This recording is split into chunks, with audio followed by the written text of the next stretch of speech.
Hi, this is Greg Kilstrom. Welcome to Season 3 of the Agile World, where we discuss customer and employee experience, organizational and workforce transformation, and how business can adapt and continually improve in an agile age. The Agile World podcast is brought to you by TEKsystems, an industry leader in full-stack technology services, talent services, and real-world application. For more information, go to teksystems.com. To read more about the topics discussed in this show, you can go to my website at theagile.world and read my latest articles, or get a copy of my latest book, The Agile Workforce, now available on Amazon and other retailers. My name is Greg Kilstrom, and I'm the host of the Agile World podcast. Welcome to a special episode of the show brought to you in partnership with Arlington Economic Development, where we discuss issues related to the workforce, the role of place in the future of work, and the role of the creative sector in a larger business context. We call this Return on Creativity. Today, we're going to talk about educating the workforce to adapt and plan for the future of work. This includes upskilling and reskilling to outpace automation, introducing no-code resources to the current workforces, and ensuring companies can adapt to the hybrid work environment. To help me discuss this topic, I'd like to welcome Charlie Oliver, founder and CEO of Tech 2025 and Serve Trust Media. Charlie, welcome to the show. Hi, Greg. Thanks for having me. It's great to be here. Yeah, welcome back. You're a returning champion here, so thanks for coming back. I Always want like a talking with you. T-shirt that says that, returning Nice. champion. I'll have to whip those up. But, remind me later. So let's start off topic that everybody's talking about and lots of different perspectives here. And I know you have an event coming up here soon on the topic as well. But return to the office. So. How do you define hybrid workforce, and do you think this is something that's gonna stick around for quite some time? Well, that is the billion-dollar question, isn't it? That's probably the question that everyone in the world is asking, but that no one has an answer to, right? Yeah. It's pretty profound. My social media feeds, LinkedIn and Twitter and even Instagram are filled with comments and posts by people who are either anxiety ridden about not knowing what's going to happen, Yeah. managers who are trying to figure things out. I mean, it's everyone is debating this topic. It's exhilarating in a way, right? Because we're in uncharted territory. So Yeah. anyone who tells you that they know exactly what's going to happen, I would probably say run in the other direction, Right. unless they have a proven track record of predicting. But how do we Yeah. define the hybrid workforce? That is a question that we're going to be answering over the next year to 2 years. There's no industry consensus really beyond the idea that obviously includes a workforce that is working partially from home and partially from the office. I think that much everyone can agree on. Now, to what degree, and how that happens and what will work and won't work, any person's guess. And it's pretty fascinating to see so many different models that are being tested right now by so many different companies, especially the big companies. And I'm talking about the enterprise companies that have, for the past year and a half, been contemplating this, and they have the resources to sort of test and implement different ideas. I'm seeing it even amongst them that there is almost like a fear of having to move forward and leave behind what they've become comfortable with. Right. Yeah. So companies like JP Morgan and Netflix and everything who are saying there's no way we're going to let our workforce work from home. It's everyone back to the office. It's pretty interesting to see that play out. Yeah. Yeah. Yeah. I mean, do you think? There's a lot of companies kind of in the middle of some kind of mix and I guess more hybrid, so to speak. But there's been a few companies. You mentioned a couple, and on the JP Morgans of the world saying everybody's going back to the office. There's the Twitters of the world that are like, everybody stay home. I mean, I can't help but think that both of those extremes are going to end up somewhere in towards the middle in a year or two. I mean, Mhm. it just kind of leads me to what you said. It's just there is no one right answer, but is the answer a million different things and it's company by company, or do you think we'll kind of standardize over some period of time? That is a great question. And, if I had to go by, I mean, let's look at two things here, which is really important. That's the needs of the employees and the needs of the company. And then well, three things, the needs of the customers too, right? That's Yeah, yeah, important.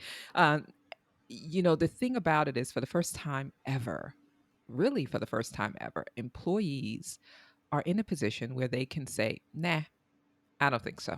This is not, yeah. it's pretty fascinating because the power dynamic, while of course they don't hold all of the power dynamic has shifted so much in the past year. I mean, you have an entire workforce that's been working from home. And for those many, many years that we've been telling ourselves it can't working from home, or that job or those tasks can't be done sitting, in your living room, you have to come to the office. We now know that that is not the case. Right. And which when you think about it, talking about companies that are sort of going to either probably land in the middle of this, not be necessarily so extreme to one end or the other. Um, Google today, they today just announced that they're sort of backtracking on. Sundar Pichai said, the whole back to office thing. you know, remember when I said, you know, 4 weeks ago, we're going to be hearing that a Right. lot. Yeah, right. We're going to be hearing that a lot from executives in the next year. Remember when I said, well, so Right. he's Right. announcing, you know what? That's the whole, we can't force people who have been traumatized by a global pandemic for the past year to fit into a culture that doesn't exist anymore. We Yeah. cannot. But we also can't tell them what that culture is now or is going to be. So, really, for the first time ever, companies have to allow employees to decide what that work culture is. And it's exhilarating and it's also absolutely frightening. It's terrifying for them. And Yeah. it is, but it's an opportunity, right? And so I have myself, I mean, I don't know if you've been seeing my feeds or anything, but I've been pretty critical of, you have to be empathetic. Everyone Yeah. has to be empathetic here, right? But I've been somewhat critical of the Jamie Dimons of the world, especially the CEO of Goldman Sachs, who just said, everybody back in the office in 4 weeks and Yeah. 2020 was an apparition. Any executive who's saying 2020 was an apparition, I would get as far away from them as I possibly can. Yeah. Um, Yeah. Yeah. they've got to take bold moves. The pandemic has given us permission to be as bold and as, like audacious and creative as we want to be. Now, I know we still have to keep business running. We don't want to disrupt upon disrupt, right? But at the same time, if we allow the opportunity that's given to us at this moment, if we allow that opportunity to slip away, we will never get this right. Yeah, agreed. And I mean, I think the to what you said earlier, we've we the collective we, I guess, have proved to the world that business can go on. Like Right. I haven't been tracking, the stock prices of those, specific companies you mentioned, but Right. I'm going to go out on a limb and say they haven't suffered too much during the pandemic. And so in other words, it's kind of proving them wrong in that, Right. work can't be done out of the office. I mean, I can empathize with the idea of like, isn't it nice to have like apples to apple? Like think of an HR person these days. It's like it's nice to be able to say, well, we have 3 weeks paid time off, we have this, we have Mhm. that, 1 day telework. The things become standard pretty Right. quick in at companies. 40 hour work weeks. I mean, you think that's been around forever. It actually hasn't been around that long, but we get so Mhm. used to these things. So I get the idea that like, oh my God, now we've got to like think completely different, or Right. it could be different per office, it could be different per Mhm. person. There's plenty of ethical issues there as well. So like I get the idea that wouldn't it be nice if we could just make things simpler, but to your other point, we're not going back. Like we can't go back. Well, you And can't go back. yeah.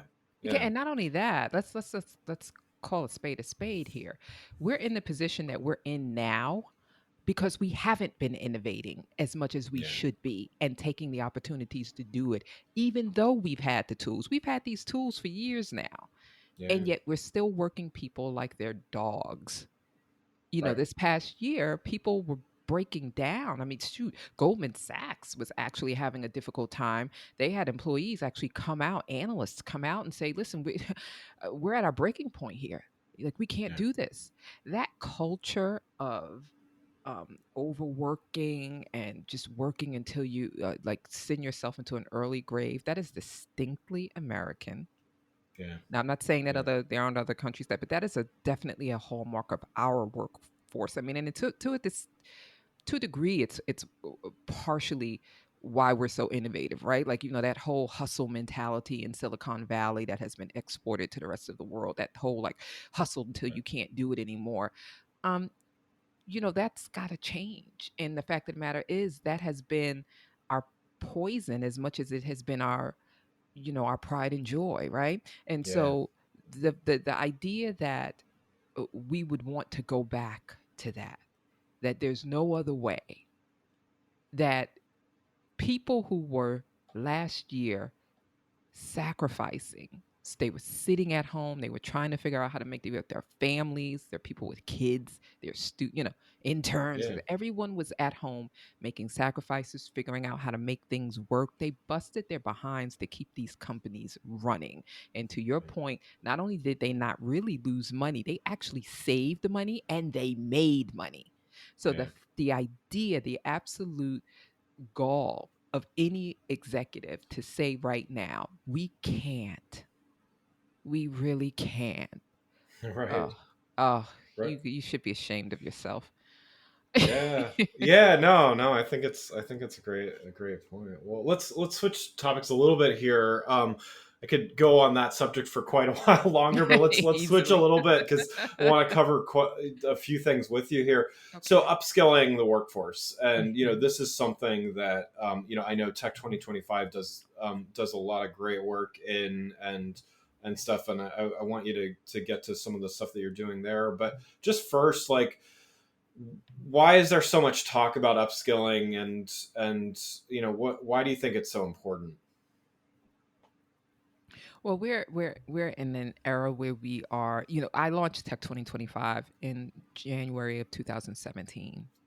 Okay, in 2016, I was already having clients say to me, and these are clients of enterprise companies, these are executives and managers, really begin to communicate to me then that they were really concerned that they would not, number one, that they didn't understand the potential of the technologies, right? I mean, AI, Yeah. machine learning, the cognitive technologies, this is we are basically remaking our world into you know, realities that we thought we can only do in Hollywood, right? Like we now, Yeah. and we're Yeah. putting that power into the hands of ordinary people, of employees, of it. So I was hearing back then in 2016, whoa, what's going to happen? How are we going to really turn our organizations around and sort of make them do the digital transformation in a way that's going to help us to thrive, right? Yeah. Well, there's a quote from, oh boy, I think he was the former CEO of Cisco. This was in 2015. And this was his sort of last, I think it was like his retirement speech that he gave at a conference. And please forgive me if I'm getting this wrong, but I'm pretty sure that I'm attributing it to the right person. Anyway, he said that 40% of the companies that existed then in, was it 2015, wouldn't exist anymore, would go out of business Mm. by 2025. Wow. Okay. Yeah. And by 2019 or 2018, this was well underway. What no one is talking about is the fact that between companies being unable or unwilling, as the pandemic has shown. It wasn't that they were unable or didn't have the Right. resources. They were just unwilling to do it. Most companies, I mean, it was something like only 20% of the companies in America were really aggressively pursuing a digital transformation strategy over the last 3 or 4 years. But for those companies that were unwilling to do so early, what the pandemic has shown us and has proven this executive to be accurate in his prediction, these companies are going to go under. Yeah. This Yeah. is we're hurtling towards a point of no return, whereby by 2025, if your organization hasn't substantively and strategically implemented um, d- digital technologies throughout the organization, empowered your employees. If you don't have that in order by 2025, you're probably on the downside of. I mean, I don't Yeah. want to. Right, Yeah. right. And so a big part of that is, and what I used to say to my clients back in 2016, when I saw literally a look of fear on their face, like literally, Charlie, what is this? What's going to happen? I would say to them, well, that depends on how you're talking to your employees about it. What are you Yeah. saying to your employees up and down the chain, from the mailroom to the innovation teams in your even your board? Like, what's the conversation going on and around these technologies, and are you preparing them? And so that's why I launched Tech 2025, because I knew that this was an imperative.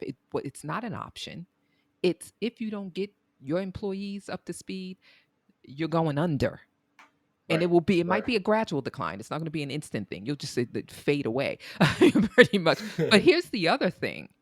Here's what makes it really challenging, and why I think, to a tremendous degree, companies, for a number of reasons though, but this one primarily, have been so lax.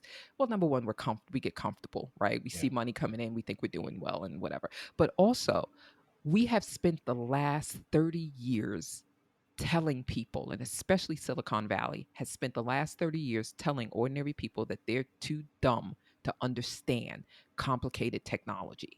Mm. Yeah. You can't, let's just simplify this for you.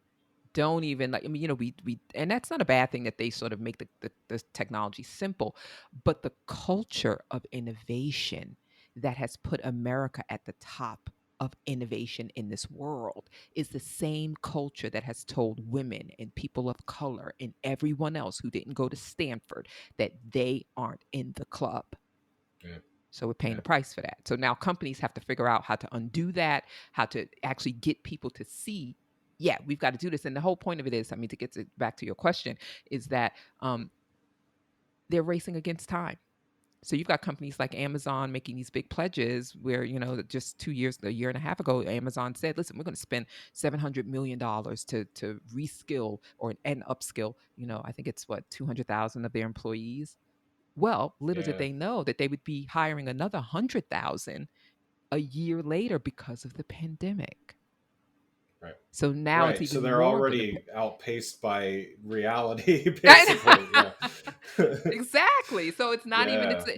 it's hard to imagine that there is a bigger, um, more pressing goal right now than getting Yeah. people up to speed. Listen, in 2016, Craig Schmidt and Sebastian Throne co-authored an article. I think it was in Forbes or Fortune. And the whole tone of this article was actually the impetus for me even thinking about doing something and realizing, okay, we got a problem here. Because the article was basically them responding to um, Elon Musk and the late Stephen Hawking, who are tech dystopianists, right? The Yeah. article was Yeah. saying, listen, we got this. Stop being such worry warts about AI and everything. We are building the future, and it's going to make life better for everyone. And I thought to Right. myself, ain't this something? These two billionaires, they have enough money to go sit in the middle of the planet on their money, when, if everything does go to crap, right? Right. But they Right. don't want to even consider that maybe we should be preparing for the people who need to figure out how to transition. And that's just ordinary people. So anyway, to your Yeah. point, that's what I'm talking about, right? It's like, and I don't know. Well, yeah, I mean, it's essentially, the audacity of a couple people to say, yeah, we Right. got this, versus democratizing. And I mean, from a very pragmatic standpoint, it's kind of, it's foolish to do that, because you're leaving out what percentage? I mean, what Mhm. you're leaving out so many people that could have potential to do, game changing stuff, and you're kind of relegating it to to a small group of people. And I think that's where, next thing I wanted to talk about was this concept of like no code, and this more, some of these technologies that do democratize creation and innovation and stuff like that. Where do you see things like no code going, and do you think that could be an answer to some of these challenges that companies are having? Yeah, I'm so glad you brought that up because I actually had a client. We had a client at Surface Media. Oh my God, 3 years. This was actually just before or around the time I launched Tech 2025, and it was a no coding platform, one of the older legacy ones that has been around for decades. And so we were in charge of their entire North American marketing, PR, push. And so I talked to a lot of their clients, their customers, which were enterprise companies, but also their communities, their development communities about using, no code and low code and everything. And so I was sort of immersed in that culture before it really popped off in 2000, well, in 2020, right? The Yeah. pandemic actually is forcing companies to automate very quickly. Um, and it's really interesting because even back then I said, well, this is great, but there's a big chasm between what it is and what it can be used and Yeah. how it will be, sort of ingrained into the fabric of corporate culture as a tool that will increase productivity and get to the bottom line, right? And so, to your point, this another, uh, if you want to call it silver lining of the pandemic, is that yeah, companies realize that hey, we need these, we've got to get people to understand that they can do this, right? And it's a great thing. I think the problem is, which is usually the case when it comes to implementing technology into the productivity process in a way that is unfamiliar, is that the problem isn't getting people to understand how to use the technology. It's getting them to incorporate it as a tool of creativity for solving problems that they have historically been told they are unqualified Mm. to solve.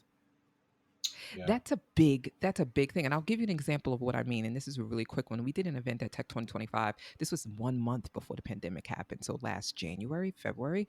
And it was an event that was about companies upskilling, but the top companies like PCW and and Amazon and everything. And these were the companies that have pledged like a million at least, and well, more than Yeah. that actually. Some of them have pledged a lot more than that to get their workforce up to speed. However, the Wall Street Journal wrote an article basically saying it's not really working, right? Mm.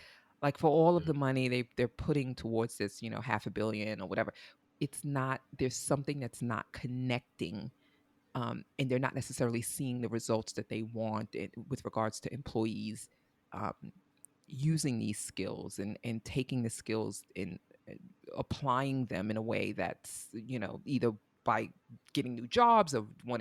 So I guess Yeah. my point in all of that is I asked the audience at this event, which was maybe 40% technologists and the rest were non-techie people. I said, raise your hand, please, if you think that your job is going to be partially or fully automated before or by 2025. Only one hand went up. Huh. And this is a room full of technologists, software engineers, developers, da da da. Yeah. And we had the Yeah. marketers and the product people or whatever. Only one hand went up, and it was an accountant. I said, "You're an Wow. accountant." You don't, and she says, "Yeah, I know. I know my job's." So there is there's a cognitive dissonance there because I asked Yeah. that question in a number of ways, and we were all shocked. My panel and everyone, we were shocked that there's a cognitive dissonance that people have about whether or not they are even going to be partially or fully automated out of a job. If you change the conversation to tell them, listen, okay, I mean, Yeah. we've got to, you've got to understand what automation is going to mean. No, it's not going to necessarily put everyone out of a job, but things are changing and you have to be a part of that change. If we change that conversation, as opposed to it being just about creating products that helps the company get to the bottom line, begin to sort of broaden that view, Yeah. I think companies would be more effective. And that's what we do here at Tech 2025. We help them to do that. Yeah, I mean, I think it's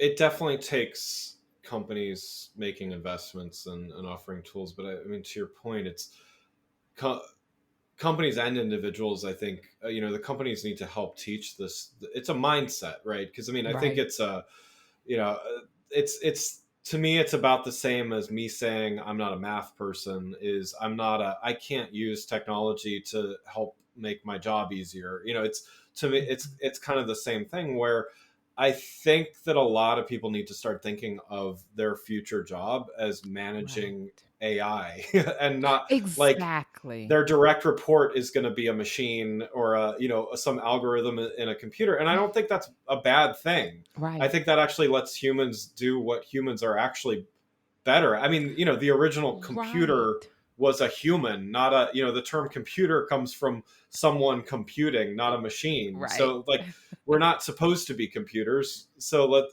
Right. there's a happy medium somewhere in there, I think. Well, we have to explore it. And to your point, the thing that annoyed me the most about that letter, excuse me, about that article that Sebastian Throne and Craig Schmidt wrote, and the ethos, pretty much were echoing the ethos of, like, tech utopianists, right, in Silicon Yeah. Valley, which is, it's going to be wonderful, don't worry about it.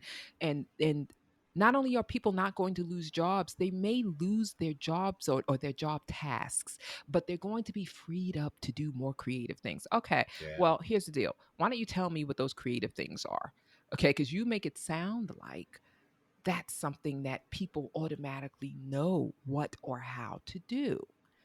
I mean, Yeah. you tell somebody who's Good been point. doing an automated task as a human being, I've been like processing this paperwork for the past 20 years or 10 years or whatever. And then you say, you know what, I'm going to take this from you and now you can do more creative things. What?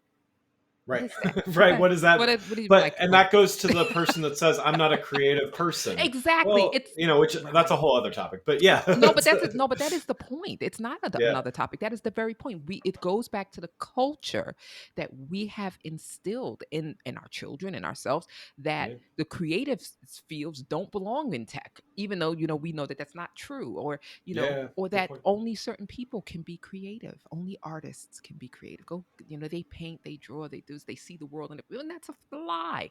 We're all creative in our own way.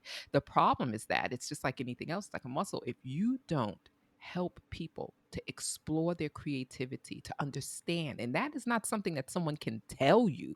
I can't tell you, Greg, what your creative output is. Right.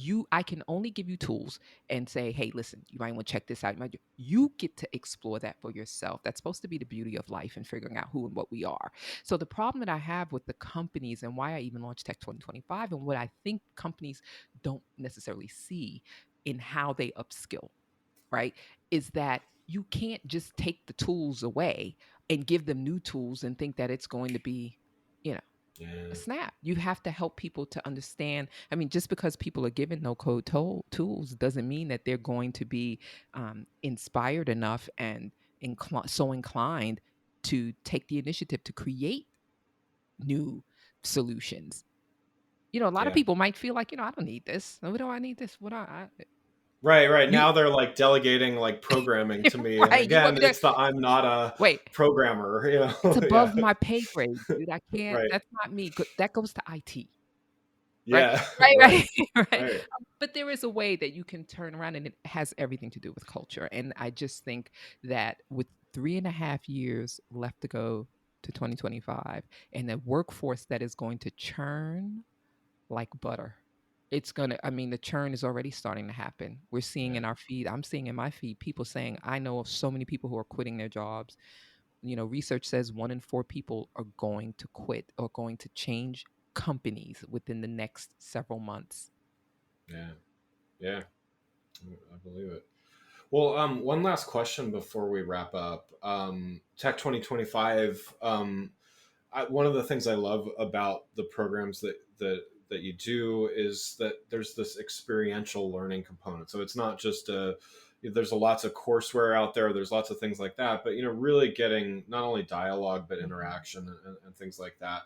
Why do you think this type of learning is so powerful? And what is Tech 2025? What's on your horizon that you're going to be able to offer to reach more people and impact some of these things that we're talking about here? Well, thank you for that, Greg. I really appreciate that. Yeah, of um, course. but, experiential is everything, and we've learned throughout the pandemic that we've taken for granted the very idea of experience. That, it's not enough to be able to just sit in a room and to just sit on a laptop or to just do your work, that we took for granted that, wow, I miss being outside. I miss every little thing that contributed to my creativity and to my ability to be productive that I didn't realize before, right? And so we are now primed right now to receive experiences in learning that push the boundaries of what we understood or thought of before. And that includes with technologies, new technologies like augmented reality. Well, not that that technology is new, but you know what I'm saying? New Yeah, sort of virtual experiences that I know companies are experimenting with, which is great. That's definitely the future. But an experience doesn't have to be something that's grand, right? An experience can really be the most profound experiences are the ones that take you deeper into your own self or deep into the experience of another person, right? yeah, Because then we yeah. get to empathize with other people in a way that we probably will. So, to that end, we have been doing that at Tech 2025 for years. And it's not anything that's necessarily very complicated, but we do really try, and I'm told we're pretty darn good at Mhm. You asking. are. Oh, thank you. Asking, part of the experience is asking people the hard questions that no one Yeah, else will, and that they might try or maybe have been trying to avoid, and yeah, forcing them to come together. And it's not even a hard force. When you get people together, they will naturally want to understand how each other is thinking, but getting them to understand that they have to sort of go deeper than what they're asked to do in the office. And what we have learned is we have seen some incredible things come out of that. We have heard incredible stories from people. We've seen people launch companies from these experiences that we create. And it's pretty shocking because I'm like, whoa, I should get a cut of that, right? right, What's your right. company, right? Can I get some stock, get some shares? What's going no? But Nice. the idea is that we are all primed now to experience things that we may not have been primed to do before. And so what we're doing with companies, which is has been the goal since day one, is we are helping them to understand how to push the boundaries of experiential learning in a way that serves all stakeholders, but Yeah, most importantly, the employees who need and want to do more. That's the yeah. thing. They need and want to do. They come to us in our events outside of work and they tell me all the time, Charlie, I'm a product manager, I'm a manager this, I do this. I don't get asked to do the things that you're asking me, that you're saying in these events. So, yeah, let's stop downplaying people and dumbing down, and let's uplift Yeah. them and give them the opportunity to really help innovate. That's great. That's great. Well, Charlie, thanks so much for joining the show. I wish we could talk for a bit longer, but no, thanks for joining. So, for those listening, how do they keep up with what you're doing and stay in touch with you? Awesome. Thank you so much, Greg. So I am for me personally, you can follow me on Twitter at It's Complicated. Definitely, I connect with people on LinkedIn as well. So I'm Charlie Oliver NY on LinkedIn. To follow Tech 2025 and what we're doing, you can go to the website, tech2025.com. Sign up for the newsletter. We have a newsletter called Fast Forward. We have some great events and courses that we're launching in the next month. We have an event coming up at the end of the month that I'm excited about. And that's that's on No Code. No, that one is on. Oh, what is that one on, Greg? Oh, geez, I don't even remember. This is terrible. Oh, that one is on 2025. On what's Yeah, going to yeah. happen. Some Sorry. Yeah. predictions. I should Sorry. know the answer to that. No, Sorry. I should know the answer to that. But if you want to follow us in social media, it's at Join Tech 2025 across all platforms. So that's Instagram, LinkedIn, Twitter, Facebook. Yeah. Wonderful. Well, again, I'd like to thank Charlie Oliver for joining the show. To learn more about Return on Creativity, brought to you by Agile World and Arlington Economic Development, please go to returnoncreativity.com. Thanks for listening to the Agile World with Greg Kihlstrom. See you next week. Thanks again for listening to the Agile World podcast, brought to you by Tech Systems. I'm your host, Greg Kihlstrom. If you enjoyed the show, please take a minute to subscribe on your podcast channel of choice and leave us a rating so that others can find the show more easily. You can learn more and get a copy of my latest book, The Agile Workforce, from my website at theagile.world.